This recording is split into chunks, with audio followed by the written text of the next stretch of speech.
하나님의 말씀 함께 보겠습니다.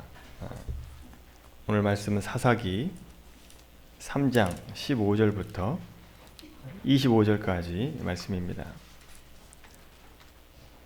사사기 3장 15절로 25절까지 말씀 제가 봉독하겠습니다. 이스라엘 자손이 여호와께 부르짖음에 여호와께서 그들을 위하여 한 구원자를 세우셨으니 그는 곧 베냐민 사람 게라의 아들 왼손잡이 에웃이라. 이스라엘 자손이 그를 통하여 모압 왕 에글론에게 공물을 바칠 때에 에웃이 길이가 한 규빗 되는 좌우에 날선 칼을 만들어 그의 오른쪽 허벅지 옷 속에 차고 공물을 모압 왕 에글론에게 바쳤는데 에글론은 매우 비둔한 자였더라. 에웃이 공물 바치기를 마친 후에 공물을 메고 온 자들을 보내고 자기는 길갈 근처 돌 뜨는 곳에서부터 돌아와서 이르되 왕이여 내가 은밀한 일을 왕에게 아뢰려 하나이다 하니 왕이 명령하여 조용히 하라 하매 모셔선 자들이 다 물러간지라.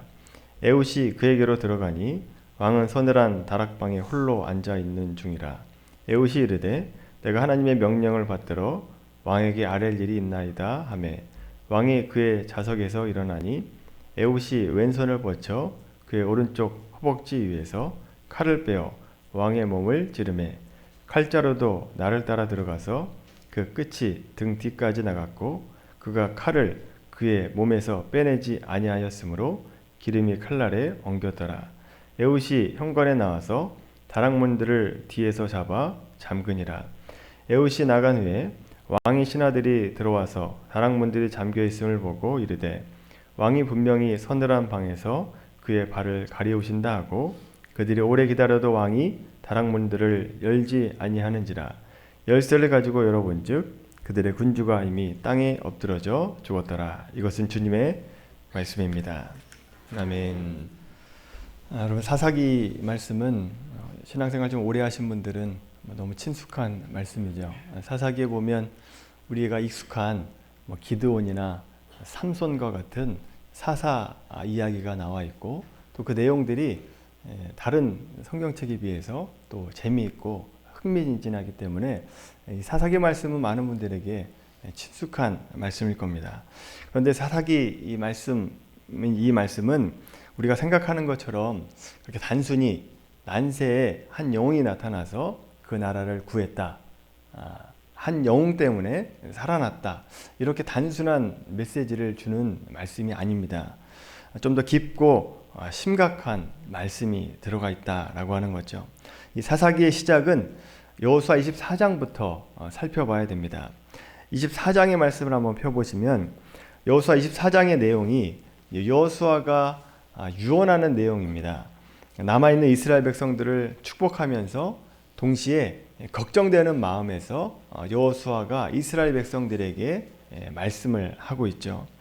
축복과 걱정, 이 둘 가운데 어느 것이 더 컸느냐? 걱정이 더 컸다라고 하는 겁니다. 24장 19절 말씀을 한번 보세요. 19절 보시면 여호수아가 백성에게 이르되 너희가 여호와를 능히 섬기지 못할 것은 그는 거룩하신 하나님이시요 질투하시는 하나님이시니 너희의 잘못과 죄들을 사하지 아니할 것임이라. 이 말씀을 중심으로 앞에 있는 내용을 살펴보면 여호수아가 죽을 때가 되었는데 마음 놓고 눈을 감지 못하는 그 여호수아의 마음이 역력하게 드러나게 됩니다. 여호수아가 보기에 자기가 살아있을 동안에는 자기의 강력한 리더십을 가지고 고삐를 끌고 왔는데 자기가 죽으면 이스라엘 백성들이 하나님 앞에서 도망갈 것이 눈에 뻔히 보이고 있는 겁니다. 그래서 하는 말이 얘들아 모여라. 나 이제 죽을 때가 됐다. 나 이제 죽는데 내가 확실히 해야 될 것이 있다. 이 세상에는 이방신들이 참 많은데 너희들은 하나님만 섬겨라. 나는 하나님만 섬기기로 하겠다. 그리고 오늘 너희도 자발적으로 결심해라. 나 이렇게 말하고 있습니다. 자, 이렇게 말하니까 백성들도 우리도 결단코 여호와를 버리고 다른 신을 섬기지 않겠습니다. 자, 이렇게 대답을 합니다. 그런데 여호수아의 대답이 너희는 못한다. 너희는 여호와를 능히 섬기지 못한다 라고 말을 하고 있습니다. 자, 24장 31절 말씀 보시면 그것을 암시하는 말씀이 나와요. 24장 31절 말씀 한번 읽어볼까요? 같이 시작. 이스라엘이 여호수아가 사는 날 동안과 여호수아 뒤에 생존한 장로들 곧 여호와께서 이스라엘을 위하여 행하신 모든 일을 아는 자들이 사는 날 동안 여호와를 섬겼더라. 아멘. 사는 날 동안 여호와를 섬겼더라. 뭐가 뒤에 나올지 이제 감이 잡히시죠? 그렇게 여호수아가 끝나고 이제 사사기에 들어가면 이스라엘 백성들의 실제 삶이 이제 나오게 됩니다. 사사기 2장 1절부터 2절까지 말씀 한번 보세요. 사사기 2장 1절 2절입니다. 여호와의 사자가 길갈에서부터 복임으로 올라와 말하되 내가 너희를 애굽에서 올라오게 하여 내가 너희의 조상들에게 맹세한 땅으로 들어가게 하였으며 또 내가 이르기를 내가 너희와 함께한 언약을 영원히 어기지 아니하리니 너희는 이 땅의 주민과 언약을 맺지 말며 그들의 제단을 헐라 하였거늘 너희가 내 목소리를 듣지 아니하였으니 어찌하여 그리하였느냐. 이렇게 말하고 있죠. 자, 이스라엘 백성들이 가나안 땅에 들어와서 살면서 무엇보다도 하나님의 명령을 지켜야 되는데 그 명령 중에 하나가 뭐였느냐? 가나안 땅에 사는 이방 족속들을 쫓아내야 된다라고 하는 겁니다. 그런데 이스라엘 백성들이 다 쫓아내지 않았다라고 하는 거죠. 그 이유에 대해서 이스라엘 백성들은 뭐라고 얘기하느냐? 우리가 힘이 약해서 우리가 그들을 몰아낼 수 있는 힘이 없어서 못 쫓아냈습니다. 이렇게 얘기하는 겁니다. 그런데 여러분 언제는 본인들이 강해서 승리했습니까? 그들이 강해서 홍해를 건넜나요? 그들이 강했기 때문에 광야에서 신발도 떨어지지 않고 옷도 헤어지지 않았습니까? 그들이 강했기 때문에 여리고 그 철옹성과 같은 여리고가 무너졌나요? 전혀 그렇지 않습니다. 이스라엘 백성들이 강해서 가나안 땅에 들어온 것이 아니다라고 하는 거죠. 하나님만 믿고 나아갔다면 쫓아낼 수 있었는데 하나님의 명령에 순종하고 싶지 않았다라고 하는 거죠. 이스라엘 백성들은 하나님의 말씀에 순종하지 않고 자기 소견에 옳은 대로, 자기 소견에 좋은 대로 행동했기 때문에 그들을 쫓아내지 않게 되었다라고 하는 겁니다. 자, 그래서 하나님께서 이 백성을 깨우치시고 이스라엘 백성들로 하여금 온전한 신앙을 갖게 하기 위해서 회초리를 들 수밖에 없었다라고 하는 거죠. 그래 그들이 회초리에 맞으면 그때서야 하나님을 다시 부르고 그렇게 하나님을 부르면 하나님께서 사사를 주시고 그 사사를 통해서 구원해 주시고 그 사는 날 동안에 평안하였더라. 이렇게 되는 역사가 반복되고 있는 것이 사사기의 말씀입니다. 자, 그러면서 이 사사를 통해서 그때그때에 맞게 하나님께서 너희들이 뭘 잘못하고 있는지를 깨닫게 하시고 백성들로 하여금 돌아오게 하시는 말씀이 사사기 말씀이다 라고 하는 거죠. 자, 우리가 사사기 말씀을 보면서 생각해야 되는 것도 마찬가지입니다. 자, 우리가 이 말씀을 보면서 이스라엘 백성들이 잘못하는 그 잘못이 나에게 있지는 않은가? 그들의 잘못이 나에게 혹시 똑같은 모습이 나에게 있지는 않은가? 살펴봐야 되고 내가 고쳐야 될 부분은 무엇인가? 라고 하는 것을 살펴보는 말씀이 돼야 됩니다. 그러면서 우리가 사사기 말씀을 통해서 우리가 하나님 앞에 더욱더 가까이 나아가는 시간이 되기를 바랍니다. 먼저 오늘 본문의 이야기는 에훗, 사사 에훗에 관한 말씀입니다. 3장 에훗의 사건이 나옵니다만 에훗이 첫 번째 사사는 아닙니다. 그 앞에 보면 첫 번째 사사가 온니엘이라고 하는 사람이 나옵니다. 이 온니엘이 3장 7절에 나오고 12장에 가서야 에훗 사건이 나오게 되죠. 사사기를 보면 온니엘과 같이 그냥 이름만 나오는 사사가 있는가 하면 오늘 본문의 에훗과 같이 좀 내용이 좀 길게 나오는 사사가 있습니다. 내용이 길게 나왔다라고 하는 것은 하나님께서 그 사건을 통해서 우리에게 말씀하시고자 하는 것이 있다라고 하는 내용입니다. 생애가 기록될 때에는 그 생애가 우리에게 주신 메시지가 있다라고 하는 거죠. 오늘 우리가 살펴보는 에훗 사건에서 도대체 하나님께서 우리에게 무엇을 알려주시고자 하시는가 라고 하는 것을 살펴봐야 됩니다. 여러 가지가 있겠지만 저는 크게 두 가지를 묵상했습니다. 첫 번째는 오늘 말씀에서 하나님께서 우리에게 말씀하시는 첫 번째 내용, 에훗이 싸워야 하는 상대방에게 해답이 있습니다. 에훗이 지금 누구와 싸우고 있는가가 우리에게 주시는 첫 번째 메시지다라고 하는 거죠. 3장 12절, 14절 말씀 한번 보십시오. 우리가 읽지는 않았지만 3장 12절, 14절 말씀 같이 한번 읽어볼까요? 시작.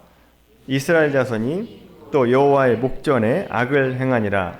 이스라엘 자손이 여호와의 목전에 악을 행함으로 여호와께서 모압 왕 에글론을 강성하게 하사 그들을 대적하게 하심에 에글론이 암몬과 아말렉 자손들을 모아 가지고 와서 이스라엘을 쳐서 종나무 성읍을 점령한지라.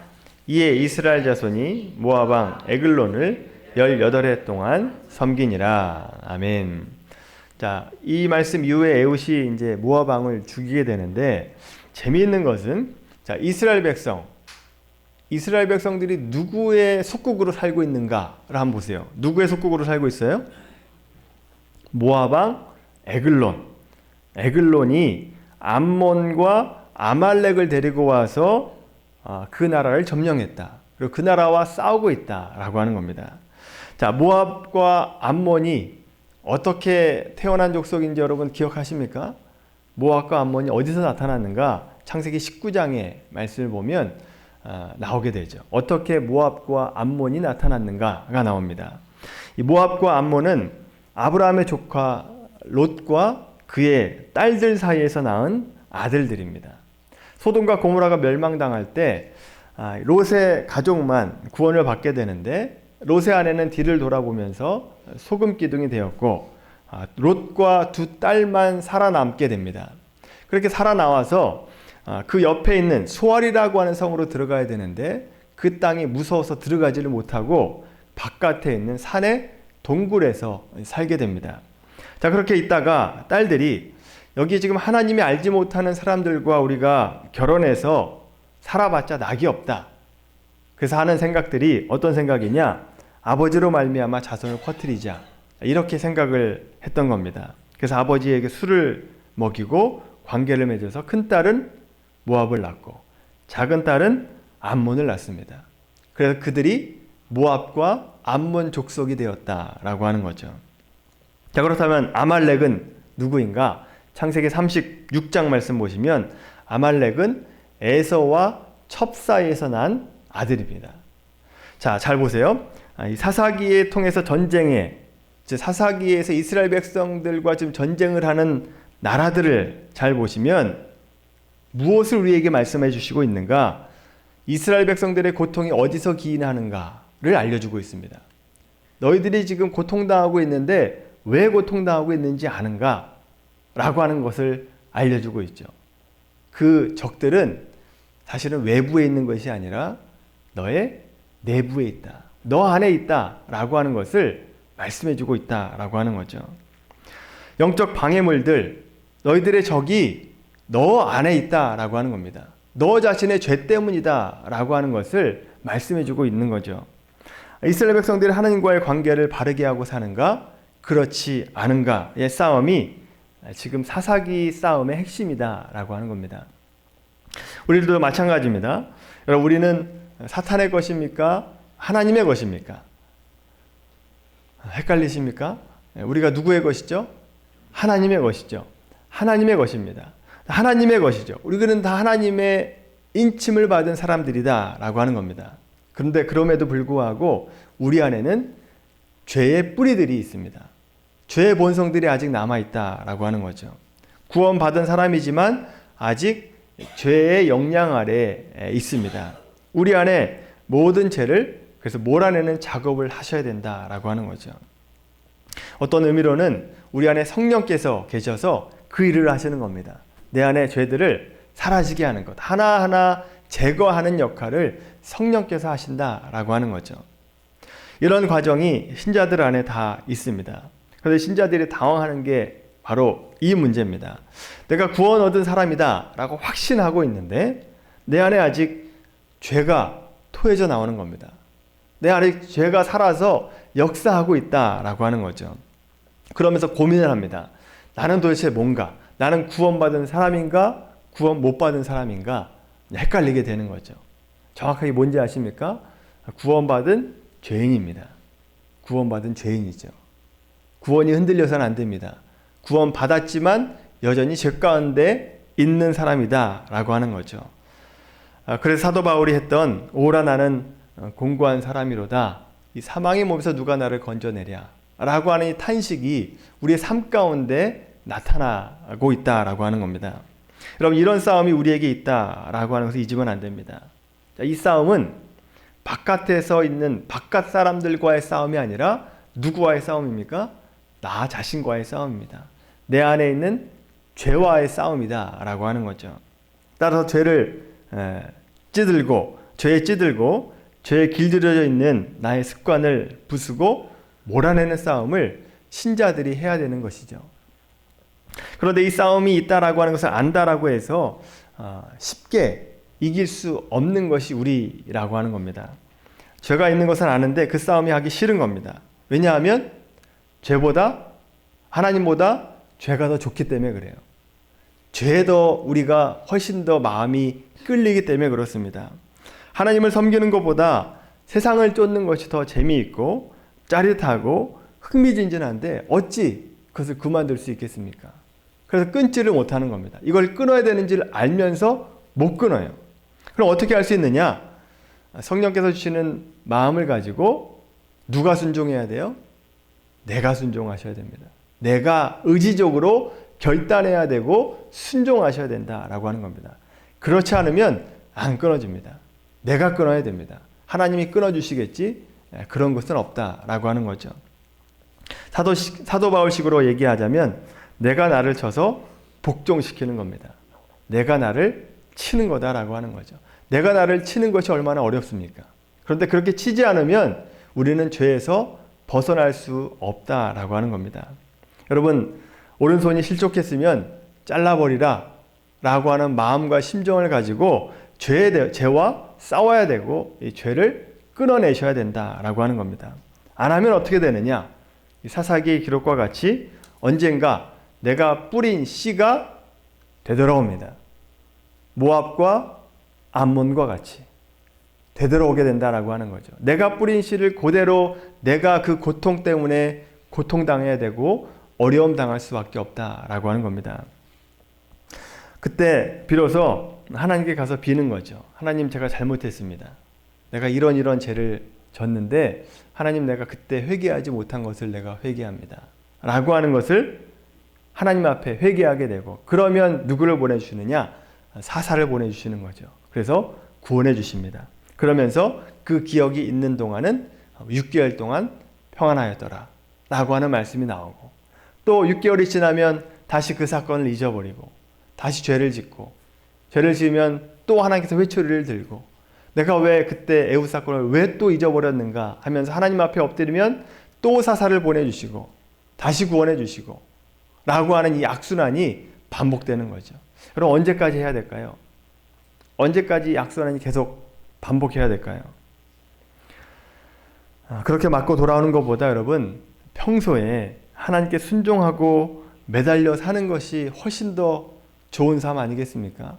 그게 더 은혜로운 삶 아니겠습니까?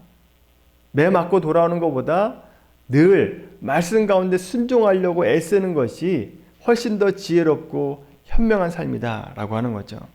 여러분, 우리가 이스라엘 백성들과 같이 죄의 씨앗을 뿌리는 것이 아니라 복음의 씨앗을 뿌리는 우리 모두가 되기를 바랍니다.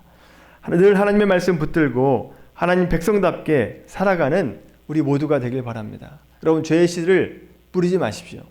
지금은 아무것도 보이지 않는 씨앗이지만 반드시 그 씨앗이 나에게 크게 돼서 돌아온다라고 하는 겁니다. 나를 괴롭게 하는 겁니다. 죄의 씨앗을 뿌리는 것이 아니라 복음의 씨앗을 뿌리는 우리 모두가 되기를 바랍니다. 두 번째, 에훗 사건이 우리에게 주시는 메시지는 26절과 29절에 나옵니다. 본문 26절부터 29절까지 말씀 한번 같이 읽어보겠습니다. 시작.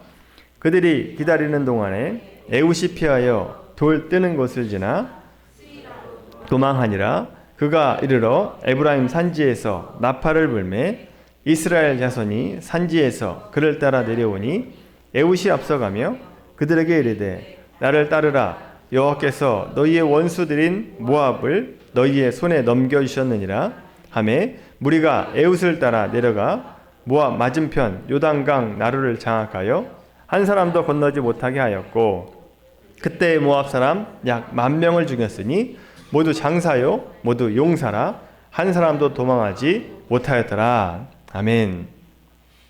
여러분 어떤 나라든지 다른 나라가 어떤 나라를 식민지로 삼으면 그 피식민지 사람들에게 무기가 될 만한 것을 다 빼앗고 기술도 다 빼앗는 법입니다. 에호 시대에 이스라엘 백성들은 그래서 칼과 방패가 없었습니다. 다 빼앗아 갔기 때문에 그래요.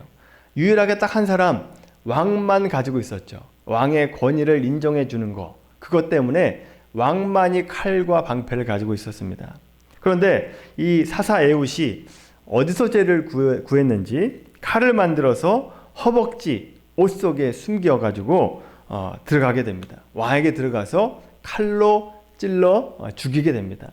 그렇게 죽이고 나서 뭘 하느냐 하면 이스라엘 백성들을 부르게 됩니다. 다 불러놓고 28절의 말씀 보시면 나를 따르라 여호와께서 너희의 원수들을 우리 손에 넘겨줬다 라고 하면서 사람을 모아서 나루토를 장악하고 거기에서 모압 사람 10,000명을 죽입니다. 그 죽인 사람들이 다 장사였다 라고 얘기합니다. 자, 우리는 이 말씀을 보고 사사 에웃이 어떻게 에글론을 죽이고 이스라엘 사람들을 모아서 모압을 몇 명이나 죽였는가 이거에만 관심을 갖고 에웃이 얼마나 대단한 사람인가만 관심을 갖습니다.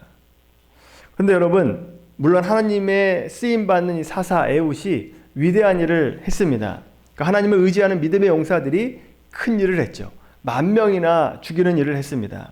그런데 이 말씀을 보면서 우리가 봐야 될 것은 그것만이 아니다 라고 하는 거죠. 한 걸음 더 나아가서 거기서 멈추지 말고 한 걸음 더 나아가서 아무것도 아닌 한 인간이 주를 믿으니까 얼마나 큰 위대한 일을 할 수 있는가를 봐야 됩니다.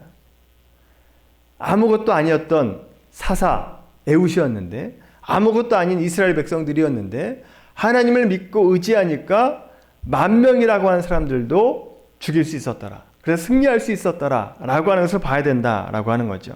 자, 그런데 이스라엘 백성들이 하나님의 편을 들지 않아서 지금 무슨 일을 당하고 있는가를 지금 지적하고 있는 거죠. 너희들이 당하고 있는 그 일들이 왜 일어나는가를 봐라 라고 하는 겁니다. 그러면서 사사 에웃 한 명을 통해서 어떤 일이 일어나고 있는가를 반대로 보여주고 있다라고 하는 거죠. 그래서 오늘 본문의 사건은 한 사람의 위대함을 보여주고자 하는 것이 아니라 너희들도 그 사사와 같이 하나님을 온전히 섬기면 이런 일들이 너희 가운데서도 나올 수 있다라고 하는 것을 우리에게 알려주고 있는 것입니다. 그것을 하나님께서 알기를 원하시는 거죠. 하나님이 하시려고 마음만 먹으면 모압 사람 10,000명쯤이겠느냐 라고 하는 얘기입니다. 그것은 아무것도 아니다 라고 하는 얘기죠. 그러니까 우리가 무서워하는 적들 앞에서 우리가 무서워 떨고 있는 그 적들은 사실은 하나님만 온전히 믿으면 아무것도 아닌 거다라고 하면서 우리에게 알려주고 있죠. 31절 말씀 보시면 거기에 에훗 후에 아낙의 아들 삼갈이 나옵니다. 이 삼갈이라고 한 사람은 칼로도 아니에요. 뭐로 블레셋 사람들을 죽이느냐? 소모는 막대기로 블레셋 사람 600명을 죽였다라고 얘기하죠. 그리고 이스라엘 백성들을 구원했다라고 얘기합니다. 삼갈은 칼도 아니고 소모는 막대기로 600명을 죽입니다. 얼마나 힘이 장사였으면 600명을 쳐서 죽입니까? 이스라엘 적들이 언제든지 하나님의 사람들을 위협하고 있지만 사실은 그들의 위협은 하나님을 믿는 온전한 사람 한 사람만 세워지면 아무것도 아닌 존재다라고 하는 것을 우리에게 보여주고 있는 거죠. 그런데 너희가 모압을 통해서 고통을 받고 있는 것은 너희가 나를 섬기지 않기 때문에 고통당하는 줄 알아라 라고 하는 메시지를 주고 있습니다. 에웃을 한번 봐라. 에웃이 내 편에 서자 별로 하는 일 없이 10,000명을 죽이고 있지 않냐. 하물며 너희 모두가 하나님 편에 서면 100,000명인들 무섭겠느냐, 100,000명인들 무섭겠느냐. 그 말씀을 우리에게 동일하게 주시고 있습니다. 따라서 여러분, 우리가 하나님을 섬기지 않는 이스라엘 백성들 앞에 하나님을 섬기는 것으로 어떠한 일이 벌어지는가를 보여주면서 너희도 그렇게 살아가야 된다라고 하는 것을 말씀하고 있습니다. 이것이 사사기를 보고 이스라엘 백성들이 깨달아야 하는 것이고 우리도 깨달아야 하는 말씀인 겁니다. 30절 말씀 보시면 그날에 모압이 이스라엘 수하에 굴복함에 그 땅이 80년 동안 평온하였더라 라고 얘기합니다. 이 사건이 기억되는 80년 동안은 태평한 것 같습니다. 에훗이 지키고 있기 때문에 적이 못 쳐들어왔다, 그 얘기가 아닙니다. 하나님의 사람 한 사람이 서니까 적들이 쳐들어오지 못했다, 그 얘기를 하고 있는 거죠.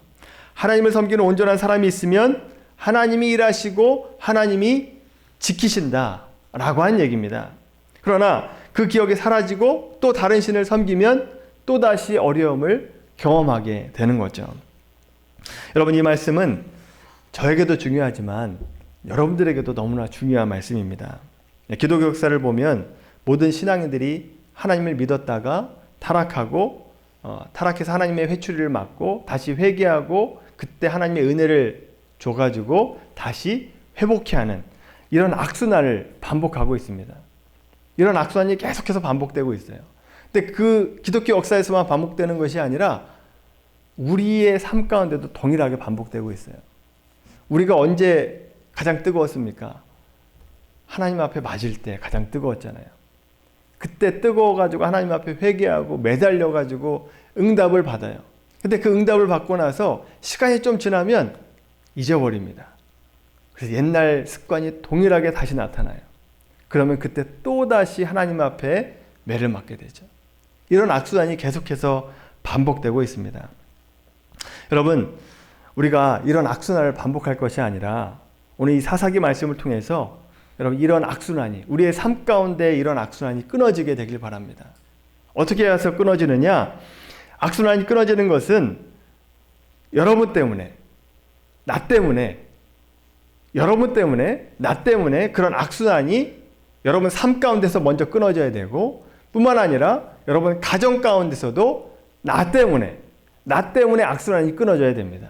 그리고 여러분 때문에 교회에서 악순환이 끊어져야 되고, 직장에서나 사업 가운데서도 누구 때문에요? 여러분 때문에 악순환이 끊어져야 됩니다.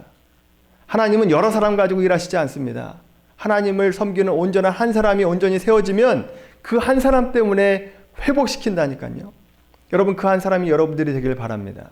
하나님 앞에 온전히 서는 그 한 사람을 하나님이 위대하게 쓰시고, 그 한 사람 때문에 삶뿐만 아니라 가정과 교회와 직장과 사업 가운데 적들이 쳐들어오지 못하는 그런 일들이 일어나게 되는 거죠.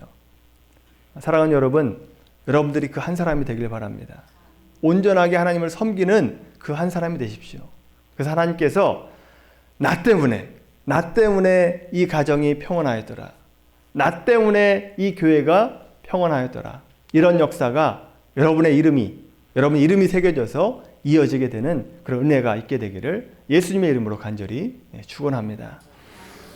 기도하겠습니다. 하나님, 우리 안에 죄와의 싸우는 이 싸움에서 이길 수 있도록 은혜 내려 주시옵소서. 세상의 환경이나 상황을 탓하기 전에 내가 먼저 내 안에 있는 죄를 먼저 발견하게 하시고, 내가 그 죄를 끊어지게 하시고, 또 악순환이 끊어지게 하여 주셔서 내가 먼저 성결하고 거룩한 삶이 될 수 있도록 은혜 내려 주시옵소서. 또한 하나님의 사람 에훗 한 사람이 하나님 앞에 온전히 섰을 때에 위대한 일을 했던 것과 같이 내가 거룩해지고 내가 성결하게 됐을 때에 나로 말미암아 우리 가정이, 또 우리 교회가, 또 직장과 사업장이 하나님의 사람들로 복받게 하여 주시옵시고, 악한 적군이 끊어지게 하여 주시옵시고, 내가 있는 동안에 평안하였더라 라고 하는 그 은혜가, 그 역사가 나로 말미암아 생길 수 있도록 은혜 내리어 주시옵소서.